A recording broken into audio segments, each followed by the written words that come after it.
ఎర్రకోట పేలుడికి సరికొత్త లింకులు వెలుగులోకి వస్తున్నాయి. ఈ లింకుల్లో అత్యంత ముఖ్యమైన ఒక మహిళా ఉగ్రవాది పేరు ఇప్పుడు తెరపైకి వచ్చింది. ఆ మహిళా ఉగ్రవాది ఎవరో కాదు, షాహీన్ షాహిద్. ఇప్పుడు చూడండి, ఈమె పేరు షాహీన్. ఈవిడను చూస్తే ఎవరైనా ఉగ్రవాది అనుకుంటారా? ఈవిడను చూస్తే ఎవరైనా ఉగ్రవాది అని అనుమానిస్తారా? ఈ షాహిద్ పాత్ర కూడా ఢిల్లీ ఎర్రకోట మెట్రో స్టేషన్ దగ్గర జరిగిన పేలుడుతో, బాంబు పేలుడులో చాలా స్పష్టంగా కనిపిస్తుంది. ఈ షాహీన్ ఎవరో కాదు, మసూద్ అజార్ చెల్లెలు సాదియా అజార్ నడిపిస్తున్న కొత్త ఉగ్రవాద సంస్థ జామత్ ఉల్ ముమినాత్. ఏదైతే మహిళా విభాగం ఉందో జైషే మహమ్మద్లో, ఆ మహిళా విభాగం జమాత్ ఉల్ ముమినాత్లో కీలక సభ్యురాలు సాదియాకి ఇండియాలో ఈమె ప్రతినిధిగా పనిచేస్తున్నట్టుగా తెలుస్తుంది. జమాత్ ఉల్ ముమినాత్ భారతదేశ వ్యాప్తంగా పేద ముస్లిం మహిళల్ని టార్గెట్ చేసింది. అలాగే ఉగ్రవాద భావజాలం ఉన్న వాళ్ళు, లేకపోతే తీవ్రమైన భావజాలం ఉన్న ముస్లిం మహిళల్ని తమ సంస్థలో చేర్చుకొని భారతదేశంలో విధ్వంసాలకి ప్లాన్ చేస్తోంది జమాత్ ఉల్ ముమినాత్. సాదియా నడిపిస్తున్న జమాత్ ఉల్ ముమినాత్లో భాగమైన ఈ షాహిద్ భారతదేశానికి జమాత్ ఉల్ ముమినాత్ బాధ్యురాలుగా కూడా పోలీసులు అనుమానిస్తున్నారు. అయితే ఈ షాహీన్ ఏం చేసింది అంటే, ఫరీదాబాద్లో ఉన్న ఎవరైతే ముజమ్మిల్ షకీల్ ఉన్నాడో, డాక్టర్ ముజమ్మిల్ షకీల్తో కలిసి అల్ ఫలాహ్ కాలేజ్లో కలిసి పనిచేసింది. ఇతనే మీ స్క్రీన్ మీద కనిపిస్తున్నాడు. ఈ షకీలే కీలక సూత్రధారిగా తెలుస్తున్నాడు. ఈ షకీలే ఫరీదాబాద్ మాడ్యూల్ని రన్ చేస్తున్నాడు.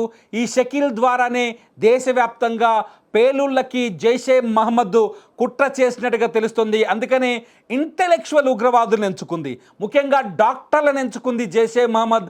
డాక్టర్లు మీరు ఒకసారి లెక్క చూడొచ్చు. మనం ఒకసారి స్పష్టంగా చూస్తే ఆదిల్ అహ్మద్ ఎవరైతే యూపీలోని సహరాన్పూర్లో అరెస్ట్ అయ్యాడో, ఆదిల్ అహ్మద్ కూడా డాక్టరే. అట్లాగే ముజమిల్ షకీల్ కూడా డాక్టరే. అట్లాగే షాహీన్ కూడా డాక్టరే. అంతేకాదు ఢిల్లీలో ఆత్మాహుతి దాడి చేసిన ఉమర్ మహమ్మద్ కూడా డాక్టరే. వీళ్ళంతా ఒక పథకం ప్రకారం, అంటే జైషే మహమ్మద్ ఈ ఇంటలెక్చువల్ని ఎంచుకొని, ఎందుకంటే వీళ్ళందరూ సైన్స్ చదివిన వాళ్ళు, రసాయనాల తీవ్రత తెలిసిన వాళ్ళు. వీళ్ళకి బాంబు తయారీని నేర్పిస్తే, బాంబుల తయారీలో వీళ్ళని నిష్ణాతులుగా మారిస్తే జైషే మహమ్మద్కి దేశవ్యాప్తంగా బాంబు తయారీ సమస్య లేకుండా పోతుంది. దేశవ్యాప్తంగా ఎక్కడైనా పేలుడికి, విధ్వంసానికి ఈజీ దారి ఏర్పడుతుంది. ఈ దారిలో భాగంగానే వీళ్ళు 2900 కిలోల రసాయనాలు, నిన్న ఫరీదాబాద్లో దొరికింది 360 కిలోలకు సంబంధించిన అమోనియం నైట్రేట్ దొరికితే, మిగతా అమౌంట్ అంతా రకరకాల కెమికల్ ఎఫెక్టివ్, ఏదైతే ఫ్లేమబుల్ అంటే పేలుడికి అనుకూలంగా ఉండే రసాయనాలు దొరికాయి. వీటన్నింటినీ కలిపి బాంబులుగా మార్చి, ఆ బాంబుల ద్వారా స్లీపర్ సెల్స్ని యాక్టివేట్ చేసి, స్లీపర్ సెల్స్ ద్వారా దేశంలోని ప్రధాన నగరాల్లో హైదరాబాద్, ఢిల్లీ, ముంబై, కోల్కతా, అట్లాగే బెంగళూరు, చెన్నైలో విధ్వంసాలకి కుట్ర పూనినట్టుగా తెలుస్తోంది. ఈ ఆపరేషన్ వెనుక జైషే మహమ్మద్ ఉన్నట్టుగా తెలుస్తుంది. ఈ ఆపరేషన్కి షాహీన్ పూర్తి స్థాయి మద్దతు ఇచ్చింది. ఫరీదాబాద్లో ఏదైతే పేలుడు మెటీరియల్ దొరికిందో ఆ మెటీరియల్కి ఈమెకి సంబంధం ఉంది.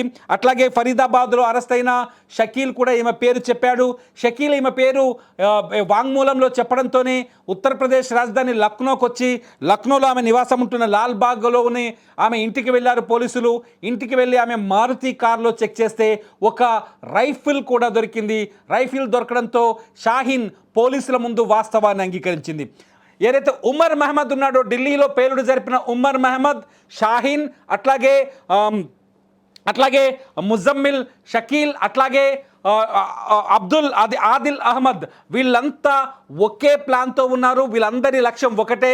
వీళ్ళ వెనకాల ఉన్నది చాలా స్పష్టంగా జైషే మహమ్మద్. మసూద్ అజార్ చెల్లెలు సాదియా అజార్. వీళ్ళిద్దరూ కలిసి మసూద్ అజార్, జైషే మహమ్మద్ సంబంధించిన మసూద్ అజార్ తయారు చేసిన ప్లాన్ని సాదియా అజార్ అమల్లోకి తీసుకొచ్చింది.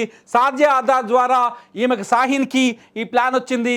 షాహీన్ నుంచి ఈ మిగతా డాక్టర్లందరికీ ప్లాన్ వెళ్ళింది.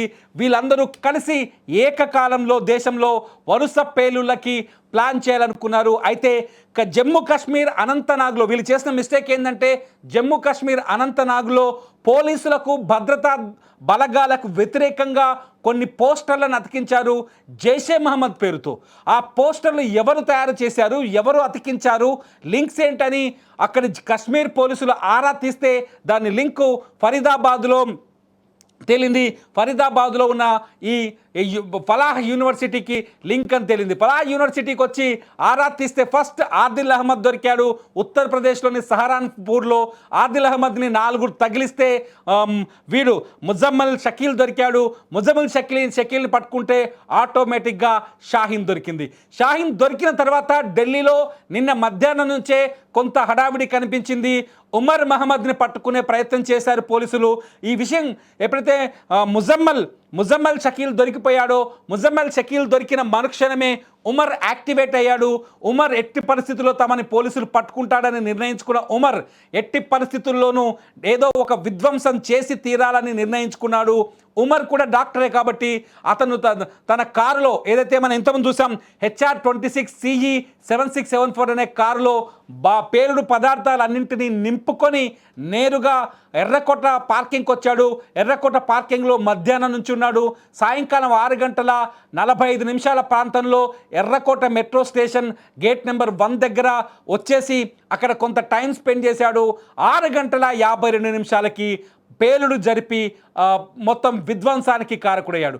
ఈ పేలుడులో ఆత్మాహుతి దాడి చేశాడు ఉమర్ మహమ్మద్. ఆత్మాహుతి తను కారులోనే ఉన్నాడు.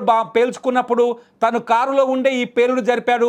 కారుతో పాటు అక్కడున్న కార్లన్నీ పేలిపోయాయి. 9 మంది ప్రాణాలు కోల్పోయారు. చాలామంది ఇంకా ప్రాణాలతో పోరాటం చేస్తున్నారు. మొత్తంగా ఈ ఆపరేషన్ మొత్తం ఢిల్లీలో ఎర్రకోట బ్లాస్ట్తో బయటకు వచ్చిన ఈ ఆపరేషన్ వెనుక జైషే మహమ్మద్ ఉంది. జైషే మహమ్మద్ వెనుక పాకిస్తాన్ ఉంది. ఆపరేషన్ సింధూర్లో జైషే మహమ్మద్ తీవ్రంగా దెబ్బతిన్నది. ఆపరేషన్ సింధూర్లో బహవల్పూర్ ఏదైతే జైషే మహమ్మద్ కేంద్రంగా మారిపోయిందో బహవల్పూర్, అక్కడ జైషే మహమ్మద్ బహవల్పూర్లో ఒక ఉగ్రవాద యూనివర్సిటీనే నడిపిస్తుంది. బహవల్పూర్ పైన మే 7వ తేదీ భారత క్షిపణులు వెళ్ళి దాడి చేశాయి. ఆ రోజు మసూద్ అజార్ ఆ దాడి నుంచి త్రుటిలో గాయాలతో బయటపడ్డాడు. కానీ మసూద్ అజార్ బావ యూసఫ్ అజార్ ప్రాణాలు కోల్పోయాడు. ఈ యూసఫ్ అజార్ కాందహార్లో ఏదైతే విమానం హైజాక్ ఉందో ఆ హైజాక్లో కీలక పాత్రధారి. యూసఫ్ అజార్ భార్యనే సాదియా అజార్. ఆ సాదియా అజారే ఇప్పుడు జైషే మహమ్మద్ మహిళా విభాగానికి అధ్యక్షురాలుగా కొనసాగుతుంది. బాధ్యతలు తీసుకొని ఆమె మహిళా ఉగ్రవాదులను తయారు చేస్తుంది. మొత్తంగా జైషే మహమ్మద్ చేసిన ఈ ప్లాన్లో భాగంగానే ఢిల్లీలో ఎర్రకోట సమీపంలో బ్లాస్ట్ జరిగింది. మిగతా చోట్ల కూడా బ్లాస్టులు జరిగే అవకాశం ఉండే, కానీ మన ఇంటెలిజెన్స్ బ్యూరో కావచ్చు, లేకపోతే జమ్మూ కాశ్మీర్ హర్యానా పోలీసులు ముందే ఈ అంతర్రాష్ట్ర కుట్రను ఛేదించడంతో కొంత ప్రమాదం తగ్గిందని చెప్పాలి. ఉమర్ మాత్రం తను అనుకున్నది సాధించాలని ఎర్రకోట సమీపంలో పేలుడు జరిపి విధ్వంసానికి కారకుడయ్యాడు. మొత్తానికి భారతదేశంలో ఇంకా స్లీపర్ సెల్స్ ఎన్నున్నాయి, వీళ్ళ నెట్వర్క్ ఏ స్థాయిలో విస్తరించిందనేది ఇప్పుడు కొంత భయాందోళన కలిగిస్తుందని చెప్పాలి. భారతదేశంలోని అన్ని ప్రధాన నగరాల్లో ఇప్పటికైతే కొంత హైటెన్షన్ వాతావరణం కొనసాగుతోంది. ఇటు కేంద్ర హోంశాఖ మంత్రి అమిత్ షా కూడా హై లెవెల్ సమావేశం జరుపుతున్నారు. మొత్తంగా మరొకసారి ఢిల్లీలో 8 సంవత్సరాల తర్వాత, అలాగే భారత్లో పహల్గామ్ అటాక్ తర్వాత జరిగిన ఈ దాడిని తీవ్రమైన ఉగ్రవాద చర్యగానే పరిగణించాలి. మీరేమనుకుంటున్నారు?